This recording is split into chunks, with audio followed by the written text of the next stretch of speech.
Matthieu chapitre 2, verset 13. Matthieu chapitre 2, le verset 13. Nous ne sommes pas le fin décembre pour faire une prédication sur Noël, même si on sait que Jésus n'est peut-être pas né le 25 décembre, mais je voulais partager une réaction assez particulière que j'ai voulu approfondir avec vous au travers de ce simple verset. Matthieu 2, verset 13. Matthieu 2, verset 13. Alors vous connaissez l'histoire de ce qu'on appelait l'histoire de la nativité, et notamment le moment où Joseph et Marie vont partir en Égypte. Lorsqu'ils furent partis, voici, un ange du Seigneur apparut en songe à Joseph et dit : lève-toi, prends le petit enfant et sa mère, fuis en Égypte et reste-y jusqu'à ce que je te parle. Car Hérode cherchera le petit enfant pour le faire mourir. Jusqu'à ce que je te parle, dit le Seigneur. On entendait tout à l'heure au don spirituel le fait d'entendre la voix de Dieu, mais d'attendre que Dieu parle. Mais je voulais, avant d'arriver là, cet ordre de l'ange m'a beaucoup travaillé, notamment le fait de fuir. Fuir en Égypte. Et c'est bien le mot fuir, fuego. Fuego, c'est en espagnol, c'est fuego. Fuego, c'est en grec. Fuego, ça veut dire chercher la sécurité, échapper, se mettre hors de danger. Sous l'impulsion de l'ange, Joseph, Marie et Jésus enfant vont se mettre hors de danger. Mais je ne sais pas si vous êtes comme moi, mais il y a une question qui est venue dans mon esprit. Mais pourquoi l'ange n'a tout simplement pas protégé Joseph et Marie? Pourquoi lui dit-il de fuir? Un couple, un bébé, faire des kilomètres, alors qu'il aurait pu tout simplement les protéger, comme il peut le faire. D'ailleurs, quelques dizaines d'années plus tard, il est dit d'un ange, je ne sais pas si c'est le même, mais il est dit d'un ange qu'il va frapper Hérode, pas celui-là, mais son fils, l'un de ses fils. L'ange va frapper Hérode parce qu'il glorifiait l'homme plutôt que Dieu. Il dit, mais il aurait pu faire pareil. En plus, pour protéger Jésus, enfant. Mais Dieu lui demande de fuir. Et c'est ça le thème de ma méditation avec vous ce matin. Dieu peut nous demander de fuir parce qu'il nous a demandé de ne pas combattre. Du coup, ne pas demander à Dieu de nous protéger quand lui nous demande de fuir. Parce que c'est l'échec assuré. C'est l'échec assuré. Parce que Dieu nous dit de fuir. Il y a un moment, par exemple, où Jésus exhorte pendant une période de persécution, Jésus exhorte les disciples, fuyez dans les montagnes. Fuyez dans les montagnes. C'est Jésus qui le dit. Et souvent, on fait cette erreur de ne pas fuir, pour beaucoup de raisons, qu'on va peut-être voir ce matin, de ne pas fuir quand Dieu nous demande de fuir. Peut-être parce que la fuite est synonyme de manque de courage. Il y a un aspect de la fuite, il y a un aspect de lâcheté, et du coup qu'on ne veut pas trop porter, ou d'humiliation. Mais la fuite que parfois Dieu nous demande n'est pas synonyme d'humiliation, bien que parfois ce soit nécessaire dans d'autres domaines. Mais souvent, c'est la maturité spirituelle. L'homme spirituel, face à on va le voir tout à l'heure, à des désirs charnels par exemple, ce qui montre qu'il est mature spirituellement, ce n'est pas ce qu'il va combattre, mais souvent, c'est quand il va fuir. Fuyez, par exemple, des situations compromettantes. Paul a dit à Timothée, on va devoir aussi fuir les passions de la jeunesse. Fuis ces choses, Paul dit à Timothée, on va le voir, ces choses, c'est notamment l'amour de l'argent. Qui vous a appris à, et c'est mon premier point, qui vous a appris à fuir la colère à venir? On va le voir, essayer de développer ce que Jean-Baptiste a voulu dire.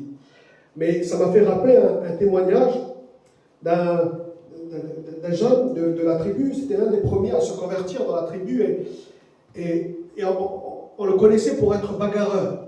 Il aimait bien se battre avec d'autres tribus. Il a fait du karaté, etc. Et du coup, il s'est converti et c'était à quelques jours de sa conversion, il y a eu il nous racontait ce témoignage-là et nous on était là, on était encore tout jeunes et il racontait son témoignage, mais il racontait notamment ce récit-là pour prouver qu'il s'est vraiment converti, entre guillemets. Il y a eu des ennemis, c'est-à-dire des gens d'autres tribus, de bagarres de l'époque, qui se sont retrouvés là et ils savaient que s'ils se retrouvaient en face d'eux, qu'importe ce qu'il allait dire, ça allait se terminer en bagarre. Du coup, qu'est-ce qu'il a fait? Il s'est caché. Et nous, on le connaissait. Avant de se convertir, on savait que c'était quelqu'un qui n'avait peur de rien. Mais il s'est caché. Et lui, de nous dire, et il y a une voix qui est venue dans son esprit, il a dit, t'as gagné. Le Saint-Esprit lui disait, alors qu'il se cachait, t'as gagné. Et il disait que dans la chair, ça le poussait à sortir. Mais vas-y, n'aie pas peur. De toute façon, tu vas expliquer, tu t'es converti, etc. Mais au fait, il se connaissait ou il se reconnaissait faible encore dans certains domaines. Et notamment de la violence, notamment de la colère, de l'irritation. Et que ça allait salir le témoignage du nom de Jésus, que désormais il portait. Nous, en écoutant cette histoire, il dit, mais non, il avait eu peur. Et en fait, c'est pas qu'il avait peur des autres, il avait peur de lui-même. Il n'a pas fui ses adversaires, il a fui sa propre colère. Il n'a pas fui ses hommes, il a fui aussi son orgueil. Il n'a pas fui des endroits, mais il a fui sa convoitise. Et pour d'autres raisons, il n'a pas fui cette femme, mais il a fui la tentation. Du coup, physiquement, humainement, ça pourrait avoir l'aspect de quelqu'un qui serait pas courageux, qui serait lâche, mais qui se détourne de certains endroits, qui détourne son regard sur d'autres choses. Non pas parce qu'il était faible, mais il était très mature. Dans certaines circonstances, le seul remède, et le seul, pour se mettre hors de danger, comme Joseph et Marie, c'est la fuite. La fuite, ce qu'on pourrait appeler ce matin, la fuite spirituelle. Du coup, c'est le titre de ma méditation avec vous, l'éloge de la fuite. Je ne pense pas qu'on entend souvent ce genre de prédication, de titre dans une prédication. On fait l'éloge face à ceux qui sont vainqueurs et plus que vainqueurs de la fuite. Mais parfois la victoire, la vraie victoire spirituelle, c'est la maturité qui se démontre par la fuite, ou plutôt par des décisions radicales, des résolutions à prendre, en fuyant certaines situations compromettantes ou certaines fréquentations, mais surtout et avant tout des pensées charnelles, de jalousie, de manque d'amour, et de les remplacer par des pensées d'amour. Dieu nous demande de résister au diable. Il dit, dans sa parole, soumettez-vous donc à Dieu, résistez au diable, et c'est lui qui va fuir. Il fuira loin de vous. Mais Dieu nous demande aussi de fuir les passions de la jeunesse. Alors c'est deux choses complètement différentes, mais qui montrent la maturité spirituelle du chrétien. Alors la première fuite, entre guillemets, c'est fuir la colère à venir. Peut-être que c'est un tout autre domaine. En tant que chrétiens, nous avons appris à fuir la colère à venir. Je dis, mais Gilbert, moi, quand je me suis converti, c'est pas pour fuir la colère à venir. Mais la conversion n'est pas qu'une question, c'est vrai, d'amour envers Dieu. Mais c'est aussi de se reconnaître pécheur.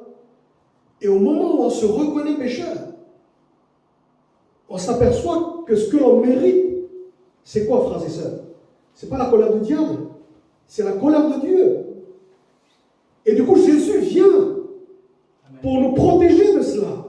Et c'est comme une fuite dans les bras de Jésus face à la colère à venir. C'est pour ça que je dis que la conversion, c'est aussi une question de fuite. Entre guillemets. La conversion n'est pas un dû qu'on donne à Dieu ou un cadeau qu'on donne à Dieu seulement. Je te donne ma vie. C'est pas seulement ça. C'est aussi, quand on passe par la repentance, de fuir la colère à venir. Et je comprends ce que Jean-Baptiste dit face à des Sadducéens et pharisiens qui venaient se faire baptiser. Il leur dit, mais qui vous a appris à fuir la colère à venir? Jean-Baptiste est en train de dire que leur motivation était mauvaise, parce qu'ils ne produisaient pas de fruits dignes de la repentance. Mais leur constat était juste. C'est-à-dire qu'ils savaient qu'il y aurait la colère de Dieu s'ils ne se repentaient pas. Personnellement, c'est aussi ce que j'ai vécu dans ma conversion, personnellement. Vous savez, quand on se convertit, on reconnaît qu'on est pécheur, mais au moment où on reconnaît qu'on est pécheur, on mérite quelque chose. On mérite la punition. Et du coup, au moment où je me dis, je mérite la punition, c'est là que Jésus intervient et qu'il me sauve de cela. Jésus ne me sauve pas que du péché, ou de l'empire, ou de l'emprise du péché. Jésus me sauve aussi de la colère à venir qui s'abat sur le pécheur que j'étais. Et du coup, la conversion est aussi une fuite vers Jésus qui nous protège de la colère à venir. Jean 3, 36 nous dit, celui qui croit au Fils a la vie éternelle, celui qui ne croit pas au Fils ne verra pas la vie, mais la colère de Dieu demeure sur lui. Pas seulement sur le monde, sur lui. En tout cas, pour ma part, au moment de la repentance, j'ai senti que je méritais la colère de Dieu. Et Jésus est venu me sauver de cela. Sans Jésus, la colère de Dieu tombait sur nous, ou était sur nous. Du coup, si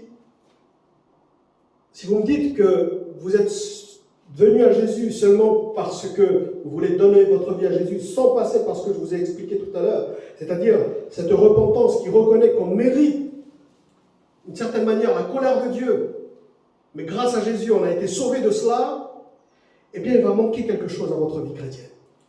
Qu'est-ce qu'il va manquer? Il va manquer, si on n'est pas passé par là, si on n'est pas passé par le fait que je me suis reconnu pécheur et que je méritais la colère de Dieu, ma vie chrétienne va manquer quelque chose. Elle va manquer la crainte de Dieu. La crainte de faire ce qui déplaît à Dieu. Et du coup, parfois, on a affaire à certains enfants de Dieu qui ne sont pas passés par là, et il leur manque quelque chose dans leur vie chrétienne, c'est-à-dire cette crainte de Dieu de marcher dans la sainteté. Parce que pour eux, ils n'ont pas encore senti qu'ils méritaient la colère. À un moment donné de leur vie, ils méritaient la colère de Dieu. Frères et sœurs, si on est né de nouveau, si on est chrétien, à un moment donné de notre vie, peut-être à plusieurs moments, mais au moins à un moment donné de notre vie, on a senti qu'on méritait la colère de Dieu. Et que Jésus est venu nous sauver de cela. Et quand Jésus est venu nous sauver de cela, vous savez, notre vie chrétienne, non seulement elle va marcher dans la joie, dans la victoire, etc., mais aussi dans la crainte. Ça, c'est ma première fuite. Fuir la colère à venir. Je ne sais pas si vous vous rappelez de la prédication de Pierre, Acte 2, verset 40. Sauvez-vous de cette génération perverse. Fuir, je ne dirais pas les mauvaises personnes, parce que ce n'est pas tellement ce que Dieu veut nous dire, mais en tout cas les mauvaises influences. Bien évidemment, ça passe par des personnes. Et du coup, parfois c'est important d'y mettre de la distance. Ou plutôt, se mettre hors de danger, comme Joseph et Marie, c'est-à-dire, sauvez-vous la fuite de cette génération perverse. Sauvez-vous des mauvaises influences. Des influences qui nous entraînent de la perte spirituelle. Vous connaissez bien ce texte, 1 Corinthiens 15, 33. Ne vous y trompez pas, les mauvaises compagnies corrompent les bonnes mœurs.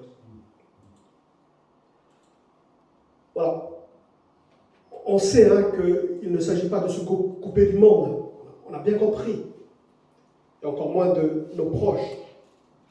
Mais des influences. Quand ça commence à nous corrompre, ou pardonnez-moi l'expression, quand ça commence à nous contaminer, à nous influencer. Frères et sœurs, je ne sais pas comment vous faites quand c'est comme ça. Je ne sais pas si vous êtes bien, quand votre âme sent qu'il est en train de se corrompre à cause de certaines influences. Je ne pense pas qu'on se sente bien. Et du coup, eh bien, on met hors de danger notre âme. C'est comme si on prenait notre âme et qu'on le déplaçait, on prend de la distance. Parce que sinon, ça va être... Vous savez, les voyants danger, là, qui s'affichent sur le tableau de bord, qui clignotent des fois, disent, attention, là, il y a un risque. Et du coup, c'est quoi la seule solution? Le seul remède, c'est pas de combattre contre cela. C'est de fuir. C'est de prendre une décision radicale de l'autre sens. La seule échappatoire pour se libérer de certaines emprises, c'est la fuite. Ça peut être physique, c'est-à-dire une distance qu'on met avec une fréquentation, une influence. Mais c'est surtout une question de choix, de résolution. Une mentalité. Et vous savez quoi? En prenant cette décision-là, c'est la preuve d'une maturité spirituelle, qu'on a grandi.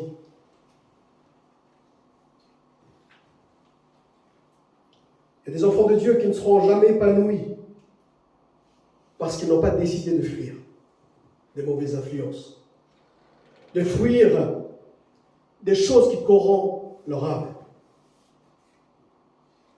Il ne s'agit pas de se couper de nos liens d'amitié, mais je dis souvent, et souvent aux plus jeunes, qu'un vrai ami, c'est quelqu'un qui vous respecte. Pour moi, le respect, c'est la vertu fondamentale des relations. Que ce soit envers Dieu, on respecte Dieu. Dieu, c'est notre ami, c'est vrai, mais on respecte aussi. Mais c'est pareil pour notre prochain. On aime notre prochain, on l'affectionne, mais surtout on le respecte.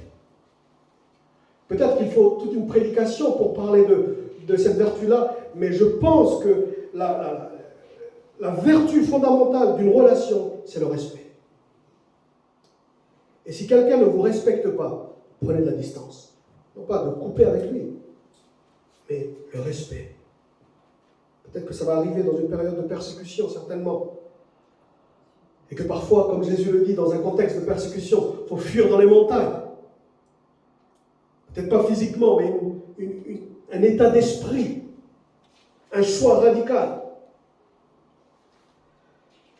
Et que dire de la perversité de la société? Encore une fois, on n'est pas en train de blâmer la société, le monde dans lequel on vit. Mais on s'aperçoit de la baisse de la moralité, des idéologies qui accablent notre âme. Des idéologies, frères et sœurs. Des pensées véhiculées dans les médias particulièrement. Pour corrompre, quand on entend à chaque fois des choses, 24 heures sur 24, des idéologies passées qui souillent notre âme. Un garçon n'est plus un garçon, une fille, etc. Enfin, on se dit, en l'écoutant, mais non, mais ça se dépose dans notre esprit. Et parfois, la fuite, c'est éteindre la télé, ou c'est éteindre l'écran. Ça peut ressembler à ça, la fuite. À l'époque de la première église, ça n'existait même pas encore, les portables, les Internet et tout ça. il disait déjà de se sauver de cette génération perverse. C'était déjà perverti à l'époque. Ultra religieux, l'époque des apôtres. Mais il y avait déjà une ambiance perverse dans leur époque. C'est une question de choix, d'état d'esprit, de mentalité. Parce qu'il y a des tentations. L'Apocalypse parle de l'heure de la tentation, comme l'heure de l'épreuve. Il y a des tentations terribles où la seule issue pour notre âme, c'est la fuite. Une décision radicale. Du coup, on vient à ce que Paul dit à Timothée, fuir les passions de la jeunesse. De Timothée 2, 22. Fuis les passions de la jeunesse et recherche la justice, la foi, la charité, la paix avec ceux qui invoquent le Seigneur d'un cœur pur. Je ne pense pas que ça ne concerne que les jeunes, parce que le mot passion, épithumia, ça parle de désir, de convoitise, pécheresse, de désir pour ce qui est défendu. Et dans épithumia, il y a le mot thumos qui veut dire colère, irritation. Et dans le même mot, ça veut dire, dans le même mot thumos, il y a le mot tuo qui veut dire, qui a donné le mot en français tuer. Pourquoi je dis cela? Parce qu'il y a des désirs capables de tuer notre âme. De tuer à petit feu, notre âme. C'est ce que Pierre dit, 1 Pierre 2, 11. Bien-aimés, je vous exhorte, comme des étrangers et voyageurs sur la terre, à vous abstenir des convoitises, c'est le même mot, qui font la guerre à l'âme. Tuo. Des désirs insensés, coupables et capables de tuer notre âme. En tout cas, ils lui font la guerre sans cesse. Dans la version parole vivante de 1 Pierre 2, 11, mes chers amis, vous êtes ici-bas étrangers et hôtes de passage. Je vous demande donc de vous mettre en garde contre les désirs de votre être naturel. Ils sont en guerre avec notre âme et combattent sans cesse contre elle. Du coup, j'ai noté ici, ne combat pas quelque chose que Dieu nous demande de fuir. C'est perdu d'avance. Parce que c'est notre nature pécheresse. D'où viennent les convoitises? Et d'où viennent, les luttes? Elles viennent des convoitises, des passions qui font la guerre, qui sont en nous finalement, nous dit l'apôtre Jacques. Il existe des guerres où Dieu ne nous demande pas de combattre et de résister, mais de fuir. Non pas parce qu'on se trouve être, pardonnez-moi l'expression, des lâches, loin de là. On va le voir à la conclusion pourquoi nous demande cela, le Seigneur. Apeshomai, c'est-à-dire abstenir, freiner ses envies, se contenir, se retenir. Non pas pour vivre dans un enclos personnel, mais qu'est-ce que Paul dit à Timothée? Mais recherche. C'est-à-dire de se contenir pour certains désirs insensés, c'est vrai. Non pas pour nous laisser dans un no man's land où on ne bouge plus, non. On va se tourner vers le vrai combat. Recherche la justice, recherche la paix, avec ceux qui invoquent le Seigneur d'un corps pur. C'est-à-dire que je ne vais plus vers là-bas, vers les limites de la chair, mais on va le voir à la conclusion, je marche selon l'esprit, je m'occupe des choses de Dieu, et plus je m'occupe des choses de Dieu, je marche selon l'esprit. Que dit l'apôtre Paul? Marchez selon l'esprit, et vous n'accomplirez pas les désirs de la chair. Il y a des moments où, cette nature charnelle nous demande de faire des choses. Ah, il y a des tentations, c'est sûr. Mais ne les nourrissons pas. L'irritation, la convoitise, la jalousie, la calomnie, l'orgueil, les excès en tout genre. Ne combattez pas contre ça. Fuyez.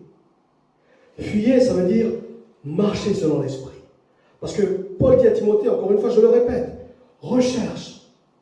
Recherche, il me semble que je l'ai entendu, que ce soit dans les prières ou c'est un frère qui l'a prêché, de nous affectionner aux choses d'en haut. Colossiens chapitre 3. de rechercher les choses d'en haut. Paul dit à Timothée de rechercher la justice, etc., etc. Voilà notre fuite, finalement. Cette fuite va peut-être ressembler à un lieu secret. On va se retrouver pour prier. Ou aller dans l'église pour combattre avec ceux qui invoquent le Seigneur d'un cœur pur. Mais une chose est certaine, frères et sœurs, vous allez être, comment dirais-je, vous allez perdre un combat que Dieu ne vous a pas demandé de mener.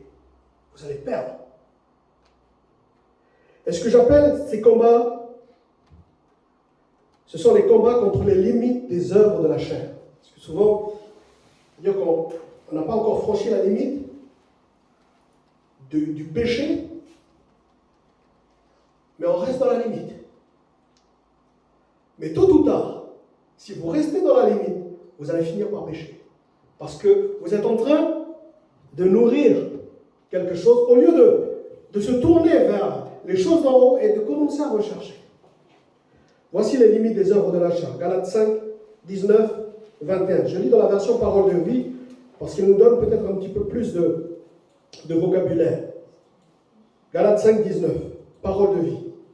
Ce que les désirs mauvais produisent, on le voit bien. Ils mènent une vie immorale et mauvaise. Ça ne nous concerne pas encore. Ils se conduisent n'importe comment. Ils adorent les faux dieux. Ils pratiquent la sorcellerie. Ils détestent les autres. Jusque-là, je pense que nous ne sommes pas concernés. Enfin, en tout cas, j'espère. Mais ensuite, ils se disputent. Ils sont jaloux. Ils se mettent en colère. Ils cherchent à passer devant tout le monde. Ils se divisent en partis et en groupes opposés. Ils veulent ce que les autres possèdent. Ils boivent trop. Ils mangent trop. Et ils font encore bien d'autres choses semblables. Pourquoi Paul nous dit de fuir ces choses-là? De fuir, hein? Paul dit, je vous avertis, et je l'ai déjà dit, ceux qui font ces choses-là n'auront pas de place dans le royaume de Dieu. La fuite, c'est salutaire.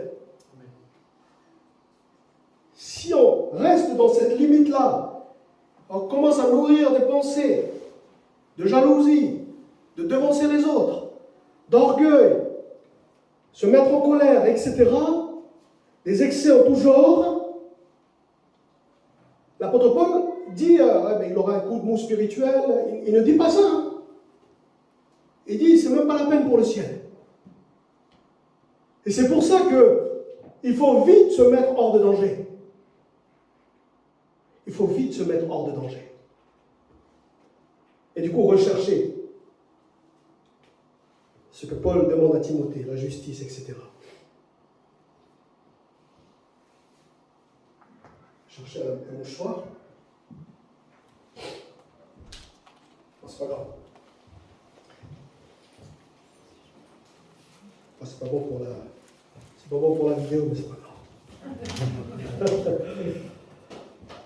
Ah, merci. Merci. Alors, fuyons, j'allais dire un slogan, mais fuyons parce que Dieu nous a tout simplement demandé de fuir.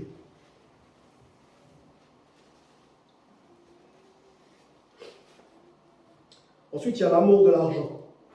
1 Timothée 6, 10. Car l'amour de l'argent, je crois que je suis à ma 4e fuite, est une racine de tous les maux. Et quelques-uns, en étant possédés, il n'est pas dit qu'ils ont eu un coup de mou spirituel. Non, ils se sont égarés loin de la foi. Et se sont jetés eux-mêmes dans bien des tourments. Pour toi, homme de Dieu, fuis ces choses et recherche la justice, la piété, la foi, la charité, la patience et la douceur. Quand on parle de l'amour de l'argent, frères et sœurs, c'est quelque chose qui peut faire perdre la foi.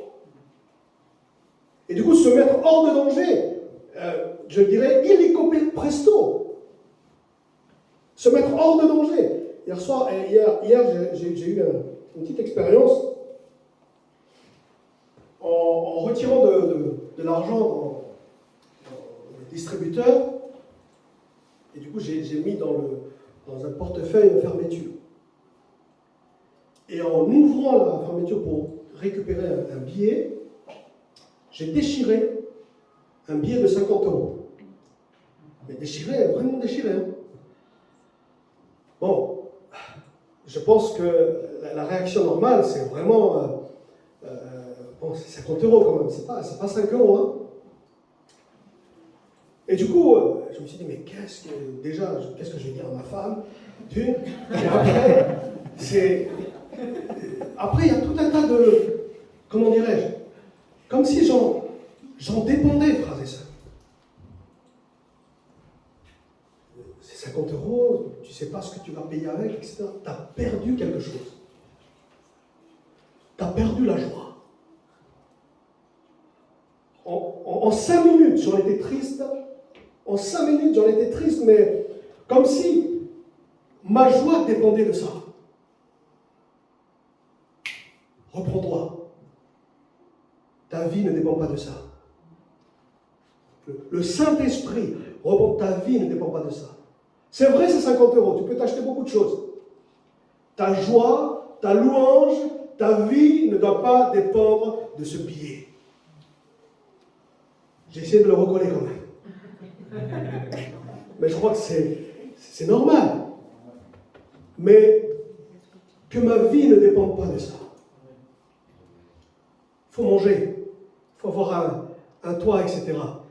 Mais que nos vies ne dépendent pas, en tout cas notre joie ne puisse pas dépendre, non pas de l'argent, mais de l'amour de l'argent. Désirer des choses qui à la fin, finalement, vont brûler. En tout cas, c'est ce que m'a dit Dieu. Reprends-toi, ta joie ne dépend pas de ça. Un pauvre peut avoir l'amour de l'argent. L'amour de l'argent, ce n'est pas que M. Picsou qui a beaucoup d'argent, non. Même un pauvre qui a très peu d'argent peut avoir l'amour de l'argent. La passion, le désir de posséder les choses. Et du coup, il faut naître ce qu'on appelle, finalement ce qu'on pourrait appeler l'égoïsme ambiant de notre cœur. L'égoïsme ambiant de notre cœur, c'est le fait de penser à soi, de tout faire pour soi, pour se nourrir de tout excès en tout genre, et nourrir du coup ces désirs insensés, encore plus insensés, dans les temps difficiles que nous vivons. C'est plus qu'un sentiment, c'est l'œuvre de la chair, l'égoïsme ambiant, le désir d'argent, le désir de satisfaire d'abord mon avantage, parfois au détriment des autres. Philippiens 2,4, parole vivante. Ne pensez pas seulement à vos intérêts personnels ou à l'avantage que vous pourrez tirer des autres. Désirez au contraire le bien de votre prochain et prenez ses progrès à cœur. Et je conclus en disant, frères et sœurs, pourquoi Dieu ne nous donne-t-il pas la force de résister? Finalement, pourquoi Dieu n'a pas protégé Joseph et Marie? Il aurait pu le faire. Pourquoi, dans certains domaines, sommes-nous obligés de fuir? N'est-ce pas dégradant pour notre image de vainqueur et de plus que vainqueur? J'y vois 3 raisons. La première, c'est pour rappeler à notre âme que nous ne sommes que de passage. Bien-aimés, je vous exhorte, comme étrangers et voyageurs sur la terre, à vous abstenir des convoitises charnelles qui font la guerre à l'âme. Frères et sœurs, notre maison n'est pas ici.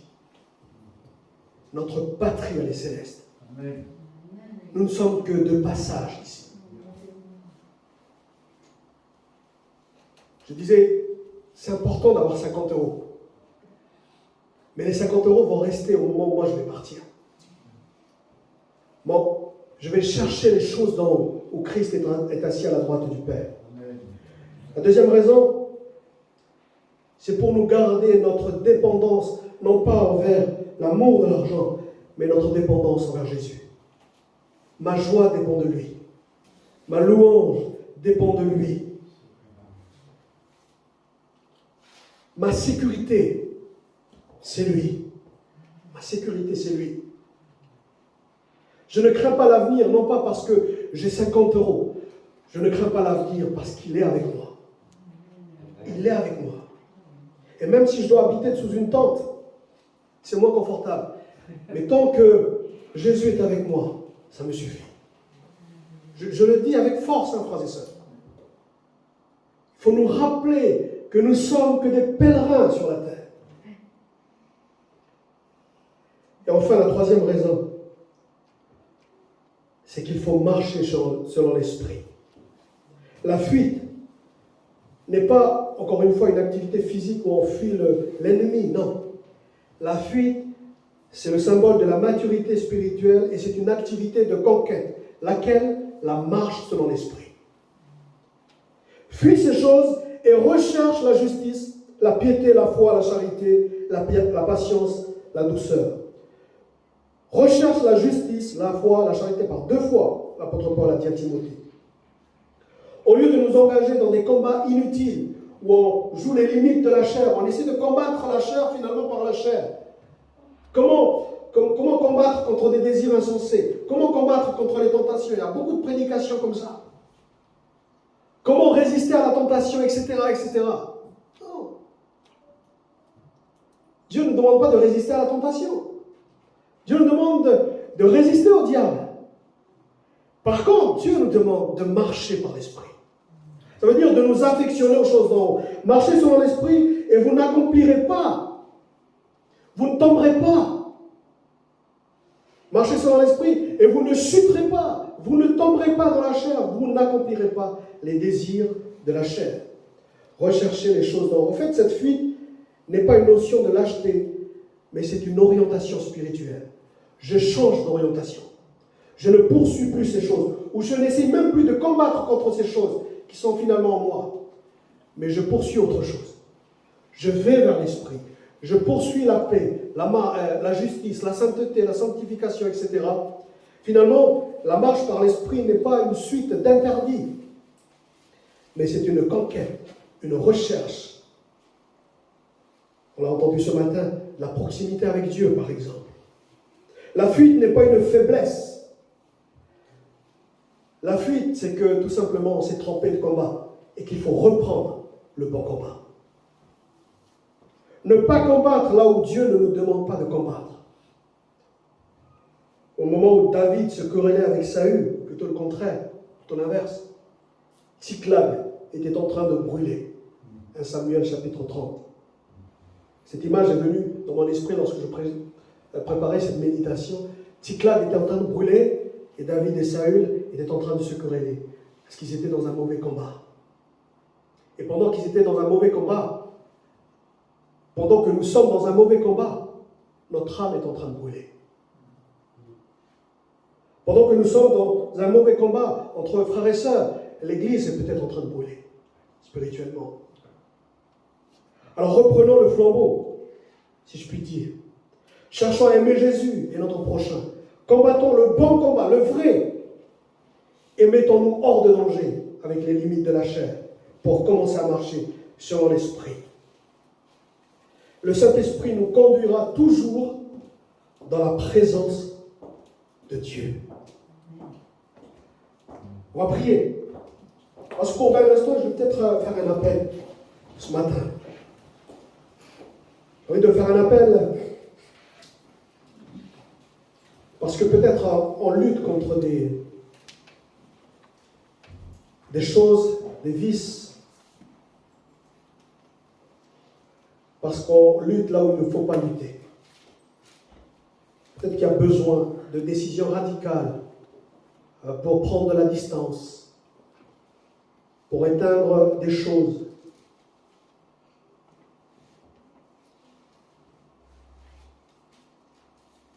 J'ai essayé juste un petit témoignage, de lutter contre ma chair par la chair. Et ça n'a jamais marché. Jusqu'au jour où on comprend ce qu'est marcher par l'esprit.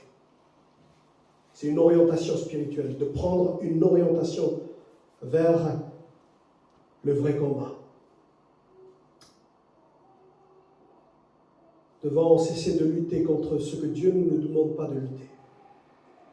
En revanche, commençons à combattre contre le diable et ses démons. Commençons à résister au diable qui veut persécuter, séduire. Commençons à marcher selon l'esprit. Alors, un frère, une sœur aurait besoin peut-être de la prière, aurait besoin que je lève ma voix pour tout simplement prier pour qu'il puisse commencer à prendre des décisions, avoir peut-être une discipline de vie, dans la marche par l'esprit. Eh bien, n'hésitez pas. Vous levez ce matin à saisir cette victoire, la vraie. Il y a des combats auxquels tu t'es engagé alors que c'était le mauvais combat.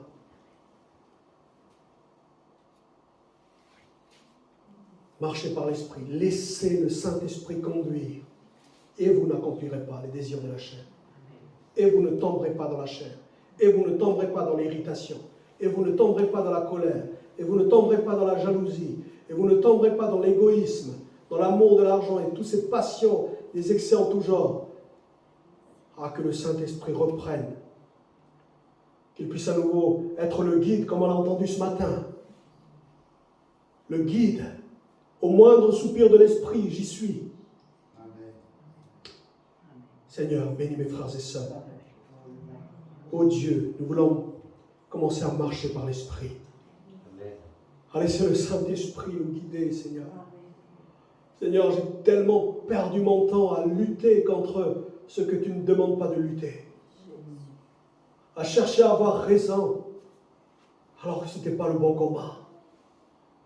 Oh Dieu, que le Saint-Esprit reprenne à nouveau les rênes de nos vies ce matin.